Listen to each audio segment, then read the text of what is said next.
आप सभी को मेरा मैत्रीपूर्ण नमो बुद्धाय जय भीम। मैं आप सभी का स्वागत करता हूं अपने इस YouTube चैनल में जिसका नाम है एक कदम बुद्ध के धम्म की ओर। और यह बुद्ध और उनका धम्म जो हम समझ रहे हैं डॉक्टर बाबा साहब अम्बेडकर द्वारा लिखित जो किताब है बुद्ध और उनका धम्म, इस किताब के समझने वाली जो एपिसोड है, कड़ी है, इसका ये 53वां भाग है। और आशा करता हूँ आप सब लोग स्वस्थ होंगे और आपके आचरण में सुधार आया होगा और बुद्ध का जो धम्म है वह भी काफ़ी आपके समझ में आया होगा। बहुत से जो सवाल है वो भी आपके सुलझे होंगे। तो हम जान रहे हैं पारमिता के बारे में। पारमिता क्या है ये हमने देखा है कि पारमिता यानी इस जीवन से मुक्त होने का। यानी जीवन क्या है, जीवन में जो दुख है, दुख से विमुक्ति का मार्ग है। तो वो जो मार्ग है अष्टांगिक मार्ग पारमिता, तो ये पारमिता जो है कि एक परिपूर्णता, जीवन में एक व्यक्ति में परिपूर्णता लाने के जो गुण होते हैं। देखिए, अगर नदी ने आपको पानी पीने देने से मना कर दिया, नदी अगर बोली कि मैं आज तुम्हारी प्यास नहीं बुझाऊंगी, तो फिर हमें पानी कौन पिलाएगा। तो यह जो नदी का गुण होता है कि मेरे पास में जो है तो मैं तुमको दूंगी, इससे तुम लाभान्वित हो और तृष्णा से मुक्त हो। तो यह नदी का जो गुण है ना। पेड़ ने अगर बोल दिया कि मैं तुमको छांव नहीं दूंगा, फल नहीं दूंगा, तो फिर हमें फल कौन देगा, हमें इस बड़ी तीव्र उष्णता में छांव कौन देगा, है ना। तो ये सभी जो चीज़ें जो अपने पास में होता है, जो गुण होता है ना, जो परिपूर्णता होती है, वह दूसरों को भी परिपूर्ण बनाने के लिए हम जो देते हैं, हम जो प्रसारित करते हैं, उसे पारमिता कहते हैं। तो आज हम इस पारमिता जो हमने 4-5 भाग से हम देख रहे हैं, जिसमें हमने शील देखा है, चारित्र जिसे कहते हैं कि एक जो अकुशल कर्म करने से जो एक डर रहे मन में बनाए रखना, है ना। क्योंकि यह ऐसा नहीं कि जिसके बारे में हमने विस्तार से तो देखा है, लेकिन ज़रूरी नहीं हो कि कोई नियम हो उसके बारे में, कोई औपचारिक यानी सरकार का नियम हो या कुछ भी हो। लेकिन आपने अगर कुछ चीज़ों को अकुशल माना है तो अकुशल चीज़ों को नहीं करेंगे, चाहे कोई कितना भी उसको प्रेशराइज करे, आपको आपके ऊपर दबाव डाल के भी करने की कोशिश करे, तो भी हम यह चीज़ें नहीं करेंगे। उसे हमें चारित्र कहते हैं, हमारे चारित्र का संवर्धन कहते हैं। दूसरी चीज़ हमने देखी थी नैष्क्रम्य देखा। नैष्क्रम्य यानी जो सांसारिक सुखों से मुक्त होना। तो सांसारिक सुख ये क्या होता है, इसके बारे में भी हमने विस्तार से देखा है। तो आपको अगर कुतूहल होगा तो वो भी वीडियो आप जाके देखिए कि नैष्कर्म क्या होता है। उसके बाद हमने वीर्य देखा है, साहस, कि साहस क्या होता है ना। दान देखा था उसके पहले। तो दान यानी क्या होता है कि जो हमारे पास में है वह किसी के लिए भी, किसी के उपयोग में आए, किसी का अच्छा के लिए, भलाई के लिए अगर वो किसी के उपयोग में आता है तो हमें वो दान करना चाहिए। उसकी जो हमें उसकी डिमांड नहीं करनी चाहिए कि उसका वापस हमें उसके एवज में कुछ मिले, है ना। उसके परतफेड़ मराठी में जिसे कहते हैं, उसके एवज में हमें कुछ मिले, इसकी आशा रखे बगैर हमें वो चीज़ें दान करनी है। चाहे वो हमारी प्राण हो, हमारे शरीर का कोई भाग हो, रक्त हो, कुछ भी हो, संपत्ति भी क्यों ना। उसके बाद हमने वीर्य देखा है जिसको साहस कहते हैं। तो साहस हमने जो डिसाइड किया, निश्चय किया है ना। कुशल कर्म देखे थे हमने, कुशल संकल्प देखे थे। तो जो हमारे संकल्प होते, जो अच्छाई होती है, जो हमें करना है, तो उसको बड़े साहस के साथ में किसी के आगे झुके बगैर, और ज़रूरी नहीं कि कोई हमें प्रोत्साहित करे, हम खुद प्रोत्साहित हैं। हम अच्छी चीज़ें हमें करना है तो हमें खुद का प्रोत्साहन खुद ही बढ़ाना चाहिए और खुद से ही स्पर्धा करनी चाहिए। ये भी हमने देखा था, जिससे हमें वो चीज़ें जो है परिपूर्ण करने के लिए, जिसको करना है परिपूर्ण, उसको करना है, जो चीज़ें हैं ना उसको वास्तव में उतारना है, इसके लिए हम साहस से उस कार्य को करते हैं। तो आज हम देखते हैं पारमिता का ये जो 6 हो गए ना। तो आज हम देख रहे हैं, क्या देखा था, 6 देखे। हमने देखा है शील देखा है, नैष्क्रम्य देखा है, दान देखा है और वीर्य देखा है। 4 हो गए। तो आज 5वां हम देखेंगे शांति। शांति के बारे में, उसे खंति कहते हैं। तो शांति क्या है। नहि वेरे न वेरानि सम्मंतिद कुदाचन अवैरे नेच सम्मंति एस धम्मो सनातनो। वैर जो है वो वैर से कभी क्षमता नहीं, शांत नहीं होता, जिसे अवैर से ही शांत किया जा सकता है। यही क्या है, सनातन पुराना धम्म है। कुछ नियम होते हैं आचरण के, साइंटिफिक होते हैं, है ना, वैज्ञानिक। जो वैज्ञानिक नियम क्या है कि जो जैसा है उसको देखा गया है, लेकिन जरूरी नहीं कि आपके खोज से ही वो कुछ सिद्ध होता है कि नहीं। जैसे हमने किसी को मारा तो उसके मन में एक चोट उत्पन्न होती है, उसको लगता है, उसको आघात होता है कि नहीं। तो जरूरी नहीं कि साइंटिफिक जब तक साइंटिस्ट उसको डिक्लेयर नहीं करते तब तक वो सत्य नहीं होता। तो ये एक सिद्धांत होते हैं। तो क्या सिद्धांत है कि जो वैर है, दुश्मनी है कि नहीं, द्वेष है, तो वो द्वेष से कभी शांत नहीं होता। उसको क्षमा करने से, अशांति से, अवैर से जिसको हम शांत कर सकते हैं और शांत होता है। जैसे हम कहते हैं कि किसी के साथ में विवाद हो गया तो झगड़ा हो जाता है, तो ताली एक हाथ से नहीं बजती, ताली दोनों हाथ से बजती है। तो हमें देखना है कि कौन से कारण से विवाद हुआ है। हमने पंचशील में देखा था कि हत्या नहीं करेंगे, है ना। तो हत्या नहीं करने के बारे में हमने जो पानातिपाता है कि नहीं, उसमें देखा था कि हम किसी की हत्या नहीं करेंगे, लेकिन इच्छा और आवश्यकता हमने वहाँ पे बताई थी कि कब कौन सी परिस्थिति में हम हिंसा कर सकते हैं और कौन सी परिस्थिति में हम हिंसा नहीं कर सकते। इसी स्थिति में अगर शांति चाहते हो तो क्षमा मांगो या क्षमा कर दो, है कि नहीं। अगर हमारी गलती हुई है तो हमें क्षमा मांग लेनी चाहिए। बुद्ध का धम्म या आचरणों का नियम है, बहुत से नियम इसमें दिए गए हैं कि कौन सी कृति जो है अकुशल है, अनावश्यक है, वो सभी चीज़ें इसमें बताई गई है। अगर इसमें से कुछ चीज़ें हम करते हैं तो हमें ज़रूरी है कि हमने क्षमा मांग लेनी चाहिए, और किसी ने अगर गलती की है तो उसको क्षमा भी करनी चाहिए, है कि नहीं। लेकिन देखिए, ये जो एक चीज़ मैंने बताई कि क्षमा मांगो या क्षमा कर दो, तो ये चीज़ क्या है, लोग बोलते हैं कि क्षमा कर देना चाहिए, तो किसी ने गलती की है तो उसको माफ़ कर दो। लेकिन यह एक समझने योग्य बात है कि अगर हम क्षमा करते हैं तो नैतिक व्यवस्था किस तरह से बनी रहेंगी। अगर कोई गलती करने वाला गलती करते जा रहा है और आप क्षमा करते जा रहे हैं, देखिए, जो क्षमा मांगता है और वह पात्र है क्षमा करने के लिए। पात्र होना यानी अगर उसने गवाही दी और वह प्रायश्चित करने के योग्य है, प्रायश्चित करने के मनस्थिति में है, उसकी पूरी चेष्टा यानी पूरा प्रयास करेगा, उसका जान भी जाए लेकिन अभी वो सत्य के मार्ग पे चलने के लिए तैयार है, तभी उसको क्षमा किया जा सकता है, अन्यथा उसको दंड देना ही आवश्यक होता है। इसलिए कहा है क्षमा करो, क्षमा मांग लो। तो क्षमा मांग ली तो क्षमा कर दीजिए। आपने भी ये वाक्य कैसा है, क्षमा मांगो और क्षमा कर दो। तो आपने क्षमा मांग ली, आपकी गलती हो गई तो मांग ली। तो ऐसे भी होता है कि कभी कभी दूसरों की गलती होती है और उसके मन में प्रायश्चित का भाव होता है और वो क्षमा मांगता है, लेकिन हम क्षमा नहीं करते, तो हमें भी क्षमा कर देनी चाहिए।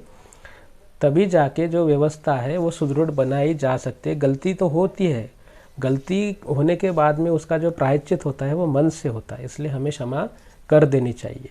तो इस संसार में मुझे किसी ने प्रश्न पूछा था कि भाई आपका जो धम्म है, तो वह संसार में जो अनीति पसरी हुई है और नैतिक व्यवस्था का जो दमन हो रहा है, उससे कैसे हमें रोकना चाहिए। तो धम्म में दिया है मैंने कहा है कि हम अगर अच्छा करते हैं, अच्छा आपका आचरण है, तो आपको अच्छा आचरण है या आप सुधार रहे हैं अपने आचरण को, तो आपको ये ज़रूरी चीज़ है कि अगर आप जिस समाज में रहते हैं, जो भी आपके दोस्त लोग होंगे, परिवार के लोग होंगे, अगर वो अकुशल आचरण करते हैं, अकुशल प्रवृत्ति से आचरण करते हैं, उनके कर्म अकुशल हो, तो जरूरी यह है कि आपको उन लोगों को उसके बारे में टोकना चाहिए, उसके बारे में बोलना चाहिए। किनको बोलना चाहिए? जिनके पास आपके शब्द का महत्व है, उन लोगों को आपने जरूर यह समझाना चाहिए कि ये जो आप कृति कर रहे हैं ये क्या है, गलत है। तभी जाके उनकी कृति में सुधारना हो सकती है कि नहीं। अगर मान लीजिए कि मैं हूँ और मैं तो रास्ते में कचरा नहीं करता, और एक बात बताता हूँ मैं आपको। एक दिन क्या हुआ कि मैं एक कार्यक्रम में सम्मिलित होने के लिए आमंत्रित था। वैसे मैं कार्यक्रम में मैं जाता नहीं, लेकिन उन्होंने बहुत ही आग्रह किया था कि आपको आना है, तो फिर मैं उस कार्यक्रम में गया। मेरे साथ में मेरे कुछ सहयोगी भी थे। तो मैंने देखा कि जिन सहयोगियों से कुछ मैं बातें करता हूँ, अच्छी बातें धम्म के बारे में जिनको समझाता हूँ, तो उस जो जिनके घर में एक प्रोग्राम था, कार्यक्रम था, उन्होंने कुछ लोगों के लिए अलग अरेंजमेंट की थी, व्यवस्था की थी। जो शराब पीते होंगे शायद, है ना, तो उनके लिए व्यवस्था की थी। तो वह आदमी वहाँ पे चले गए। मेरे मन में बड़ा ही खेद उत्पन्न हुआ कि भाई आप अगर ऐसे यानी नहीं जाना चाहिए था उन्होंने, ऐसा मुझे लगा। तो फिर मैंने नहीं किया, दूसरे दिन उनको ये बात कही कि मुझे आपका वहाँ जाना अच्छा नहीं लगा। कि ठीक है, उन्होंने हमें कार्यक्रम में बुलाया है, हम गए, लेकिन हमारे जी जो पढ़ाई है, हमारा जो धम्म है, हमारी जो शिकवन जिसे कहते हैं, या जो शिक्षा है हमारे धम्म की, तो हमें उस धम्म की शिक्षा को जो है ना हमारे आचरण में यथा योग्य लाना चाहिए। अगर हमारा आचरण उससे विपरीत होता हो तो हमें हमारे आचरण को सुधारना चाहिए, ना कि हम हमारे कृति का जस्टिफिकेशन दे कि ये योग्य है मैंने जो किया। तो है कि नहीं। तो वो जो है ना, आप अगर अच्छे हैं तो आपके जो साथी होंगे, अगर वो कुछ अकुशल कार्य करते होंगे तो आपको उनको समझाना चाहिए, उनको उनकी निंदा करनी चाहिए उस कृति के लिए, ताकि वह भी नैतिक आचरण करने के लिए कटिबद्ध हो सके। लेकिन ऐसा होते हुए मुझे नहीं दिखता। आप क्या करते हैं कि उनकी कृति के साथ उनको स्वीकार करते हैं। यानी आपके दोस्तों में बदलाव हो, यह आपको नहीं लगता, तो लगता है तो आप उनसे बात नहीं करते। क्यों नहीं करते? क्योंकि आपको उनके साथ में रहना पसंद होता है, इसलिए नहीं करते। लेकिन अगर एक व्यक्ति अयोग्य है और वो अयोग्य कृति करता है, तो ज़रूरी है कि उसको उस कृति के बारे में सचेत किया जाना चाहिए। भले ही आपका उससे दोस्ताना टूटता हो तो भले ही टूटे, लेकिन आपके वजह से आप क्या कर रहे हैं, अकुशल प्रवृत्तियों को सहारा दे रहे हैं, अकुशल प्रवृत्तियों को बढ़ावा दे रहे हैं। और छोटी छोटी अकुशल प्रवृत्तियों को बढ़ावा देने के बाद में बड़ी विकृति समाज में निर्माण होती है, और समाज में न्याय और व्यवस्था की जो भावना है, जो व्यवस्था है, वह डामाडोल होती है। ज़रूरी है क्या कि कोई नियम सरकार ने बनाया है, यानी अच्छाई के लिए नियम बनाए जाए, सरकार वो नियम बनाए और उसको फॉलो करने के लिए दंड व्यवस्था करे, ये कि ज़रूरी चीज़ है? मुझे नहीं लगता। जिस समाज में ज़्यादा से ज़्यादा नियम बनाए जाते हैं वह समाज उतना ही निकृष्ट और असंस्कृत है, ऐसा मैं मानता हूँ। उसका धर्म भी निकृष्ट और असंस्कृत है, ऐसा मैं मानता हूँ। जिस समाज में आचरण के बहुत कम से कम नियम लगाए जाते हैं, और जो आचरण के नियम जो होते हैं वह उनके पीढ़ीजात धार्मिक होते हैं, धम्म में निहित होते हैं, और वह जो लोग होते हैं वह उनकी जो नियम है वह सहज ही आचरण में लाते हैं। तभी जाके वो जो है ना, उनको कम से कम आचरण नियम बनाने पड़ते हैं, है ना। लेकिन अगर आपके समाज में बहुत से नियम बनाने पड़ रहे हैं क्योंकि आप नियमों का पालन नहीं करते, अच्छे से अच्छा जो व्यक्ति ने बर्ताव करना चाहिए उस तरह से वो लोग बर्ताव नहीं करते, तो यह मैंने बात आपको इसलिए बताई है कि हमें समाज में रहते हैं तो हमें हमारे जो अच्छी शिक्षा है, एक अच्छा व्यक्ति बनने की जो कोशिश है, तो वह करते रहना चाहिए, खुद को उसमें आगे कुछ करते रहना चाहिए। लेकिन साथ ही साथ में जिस समाज में हम रहते हैं उस समाज को भी उसके बारे में समय समय पर सचेत करना चाहिए, ताकि समाज भी नैतिक व्यवस्था में आचरण करने के लिए तैयार हो सके। तो यही है, क्षमा करो और क्षमा मांग लो की जो बात है। क्षमा करने से शांति फैलती है। शांति हम देख रहे हैं कि शांतता जो है सहनशीलता, सहन करते रहना चाहिए कि जिसमें सहन करने की योग्य शक्ति हो, है ना। लोग तो आपको बहुत भरा बुरा कहने वाले हैं, आप अच्छे हैं या बुरे हैं, तो आपको लोग क्या कहते हैं कि अगर आप अच्छे काम कर रहे, देखिए मैं अच्छा काम कर रहा हूँ, मुझे ऐसा लगता है, मैं बुद्ध विहार में जाता हूँ, मैं मेरा काम करता हूँ, है ना, तो लोग मुझे बहुत से बातें सुनाते हैं कि आप ऐसा करते हैं वैसा करते हैं, लोगों को अच्छा बनने के लिए बोलते हैं बहुत से, और आप ऐसे हैं वैसे हैं, बहुत सी चीज़ें वो बोलते हैं।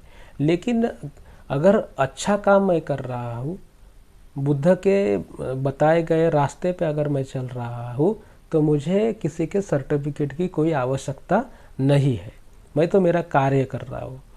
मुझे जो बताया गया है, मुझे जो शिक्षा दी गई है मेरे बुद्ध और बाबा साहब आम्बेडकर के द्वारा, तो उन शिक्षाओं के ऊपर चलने का मैं कोशिश कर रहा हूँ। तो ज़रूर मैं उसमें आगे कुछ करता रहना चाहिए, ना कि लोगों ने लोग क्या कह रहे हैं, लोग क्या कहते हैं उसके बारे में मैं सोचते बैठूँ। लोग अप्रशिक्षित है, वो तो आपको पीछे खींचने के लिए तो बहुत सारे काम करते ही रहेंगे। आपके मन में अशांतता निर्माण नहीं होनी चाहिए, आपकी मन शांति कमज़ोर नहीं होनी चाहिए, और उनके बारे में आपके मन में द्वेष उत्पन्न नहीं होना चाहिए, है कि नहीं। अगर आपके मन में उनके लिए द्वेष उत्पन्न होता है, यानी आपने क्या कर दिया, आपने अपने दिमाग का कंट्रोल, नियंत्रण जो है वो आगे वाले व्यक्तियों के हाथ में दे दिया है। वो तो हिंसा में उतारू है, हिंसा में विश्वास करते हैं, और मिथ्या दृष्टि उनकी धारणा है।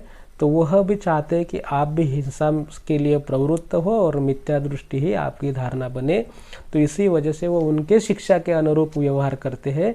आपको आपकी शिक्षा के अनुरूप व्यवहार करना चाहिए, यही शांति पारमिता है। अगर आप शांत रहते हैं हर परिस्थिति में, हर स्थिति में अगर आप शांति बनाए रखते हैं, तो हमारे जीवन में जो हम जिस राह पे चल रहे हैं, उस राह पे मिलने वाले जो कुछ भी सुख है, जो कुछ भी ज्ञान है, हमें अवश्य ही मिलता रहेगा, क्योंकि आयुष्य हमारा अल्प है। और उसमें इस तरह के जो कार्य होते हैं, जैसे देखिए ना, 24 घंटे में हम कितने घंटे पढ़ते हैं, 24 घंटे में हम कितने घंटे पढ़ते हैं, यह हमें देखना चाहिए। हम देखते हैं कि यह ऐसी स्थिति है कि कोई लोग 1 घंटा पढ़ते हैं, कोई 2 घंटा पढ़ते हैं, तो कोई 1 घंटा पढ़ते हैं, तो किसी को तो समय ही नहीं मिलता, तो वह पढ़ते ही नहीं है। तो यह सभी जो चीज़ें हैं इस तरह से देखने को चाहिए कि 24 घंटे में से कितना समय हमने बर्बाद कर दिया। बहुत समय हमने क्या कर दिया, बर्बाद कर दिया। तो यह जो समय है हमें देखना है कि जीवन तो बहुत चले आ रहा है, निरंतर है, लेकिन बहुत सा समय ऐसे ही जीवन के क्रियाकलाप, अनावश्यक काम और हमारे मन की अकुशल चित्त की प्रवृत्तियाँ, उनमें ही समय व्यतीत हो जाता है, और बहुत ही कम समय होता है, बचता है या होता है, जिसमें हम अच्छा कार्य करने का प्रयास करते हैं। तो इसी बात से जो है ना हमारे इसलिए जो है ना हमारा जो ज्ञान है, जो बुद्ध ने जो हमें शिक्षाएं दी है, वह हम पूरी तरह से ग्रहण नहीं कर पाते हैं। इसीलिए हम शांत अगर रहते हैं, हमारे मन में सहनशीलता होती है, हम जो हमारा, जैसे बाबा साहब ने कहा है कि बुद्ध का जो धम्म का मार्ग है वो थोड़ा सा लंबा है, लेकिन उससे प्राप्त होने वाला जो कुछ भी यश है वो चिरंतन है, नष्ट होने वाला नहीं है। जो जिसे कहते हैं ना आप, शॉर्टकट नहीं होता यशस्विता के लिए, तो ये शॉर्टकट मार्ग नहीं है, ये थोड़ा सा लॉन्ग कट का मार्ग है, लेकिन प्रशस्त मार्ग है। इससे निर्माण होने वाला व्यक्ति जो होता है वह सभी श्रेष्ठ क्षेत्रों में कार्य करने के लिए एक उपयुक्त व्यक्ति बनता है, उसमें वह पात्रता होती है।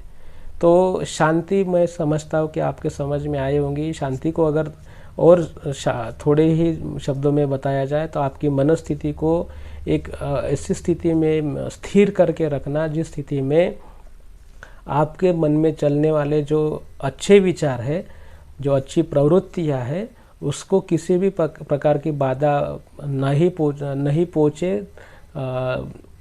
किससे नहीं पहुँचे? बाहर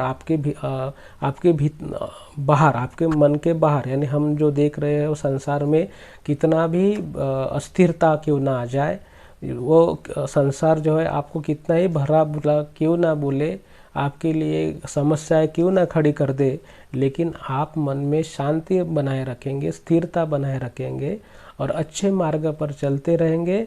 और इसी को जो है सहनशीलता कहते हैं और इसी को हम शांति पारमिता कहते हैं, क्योंकि हमें स्थिर बनाए रखना है ना। हम खुद को स्थिर बनाए रखते हैं क्योंकि इतना बड़ा संसार है जिसमें अस्थिरता तो बहुत सारी अस्थिरता है, अस्थिरता ही अस्थिरता है। रास्ते, घर से बाहर निकलो, घर से बाहर क्यों, घर में ही अस्थिरता है, पूरी अस्थिरता से भरी हुई दुनिया है। तो आप इन अस्थिरताओं में खुद को स्थिर बनाए रखिए।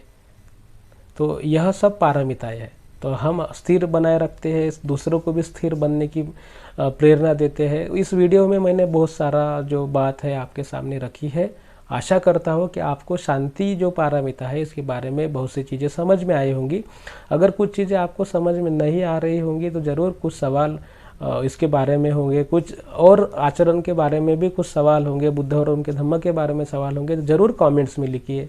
इस आई बटन पे क्लिक करके बुद्ध और उनके धम्म के वीडियोज़ और प्रासंगिक के वीडियोज़ भी आप देख सकते हैं। और वीडियोज़ को लाइक करिए और शेयर करिए अपने दोस्तों के साथ में, मित्रों के साथ में, परिवार के लोगों के साथ में, ताकि उनके आचरण में भी सुधारना आए और उनको भी बुद्ध धम्म के बारे में जानकारी मिले। और सब्सक्राइब करें चैनल को, सदस्य संख्या बढ़ाइए अपने चैनल की, ताकि जो नोटिफिकेशन है वो आपको जल्दी से जल्दी मिल सके वीडियोज़ का, और वीडियोज़ आप सदैव देखने के लिए आपको मिले। तो इसी के साथ में बुद्ध और उनके धम्म का प्रसार और प्रचार करने के लिए सहयोग प्रदान करिए। आप सब लोगों के प्रति मंगल कामनाएं व्यक्त करता हो और अपने वाणी को देता हो विराम। नमो बुद्धाय, जय भीम।